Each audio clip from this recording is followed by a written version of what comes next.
first of all, I'll start by saying, when I was 5 or 6 years old, I was sexually abused by my neighbor for a period of about 2 years. Now, when that was going on, at first I had no idea it was bad what he was doing to me. I thought I went along with it until the point where at the end he did some pretty bad things, which scared me. He abused me in his trailer in the driveway next to my house.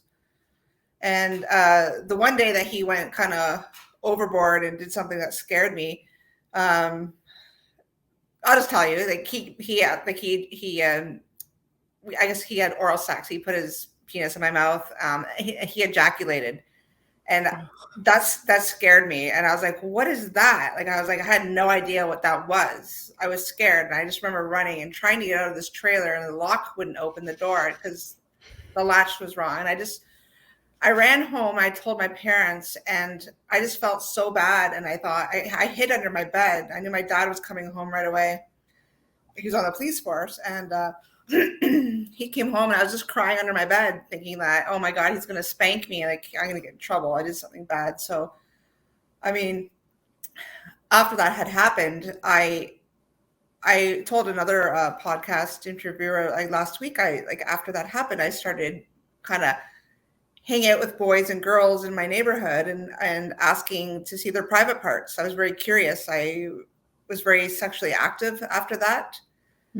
But I was also very ashamed. And I can remember growing up thinking like, oh, I just wore hoodies all the time. I wouldn't let my dad or anyone around me see me going through puberty. When I started developing, I just remember thinking I had to hide myself because I'm going to get I'm going to get attacked.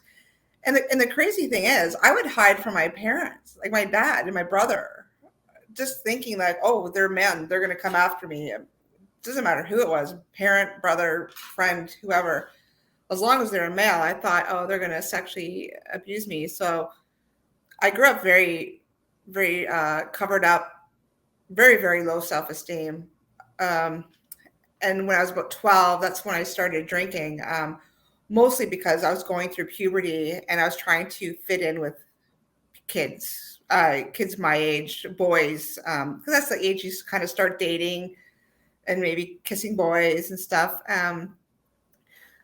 But prior to being 12 years old, though, and this is the part I thought about today, was I can remember after I was sexually abused that I was such a tomboy. I remember trying to act like a boy because I thought if I act like a boy, men will leave me alone.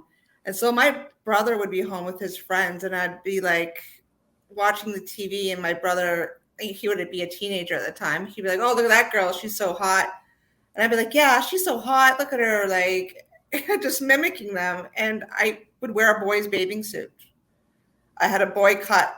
I just remember thinking that's my safety if I'm a boy. Right. So, yeah. So sorry. It's okay. So I just, I feel for these kids that go through this because I really wish they would just wait, just go through that. Because I do feel like, especially when you're a kid, your brain is still developing, you're still taking everything in the world.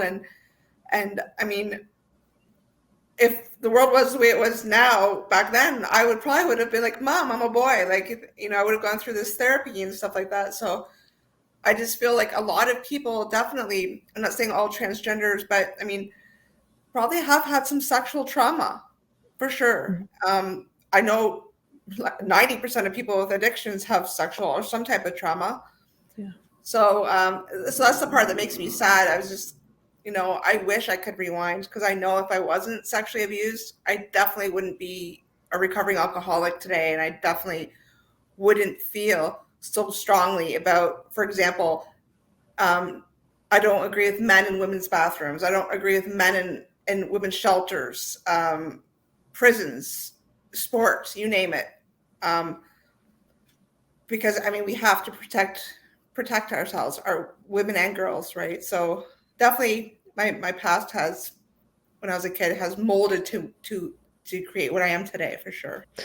Yeah. I mean, so much of what you say makes sense. I know that, I think for most of us who grew up as girls and went through puberty, we know that that means at least that you start getting sexually harassed and you get stared at, and boys and adult men start making comments. And unfortunately for so many girls, there's also molestation and sexual assaults that go along with it. And so to me, it's always made total sense that a girl, especially a girl who'd been through something like that, would think, maybe if I'm a boy, that will protect me. Or maybe if I can avoid puberty, that'll protect me. My woman's body, my female body, is clearly what is making these men or boys do this to me or behave in this way to me. And it would seem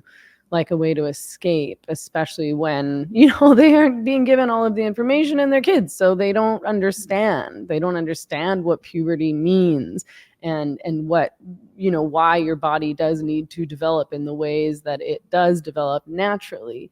It's strange to me then that so many women do go along, because I'm sort of like, do you not remember what it was like to be a girl? Do you not realize why privacy matters?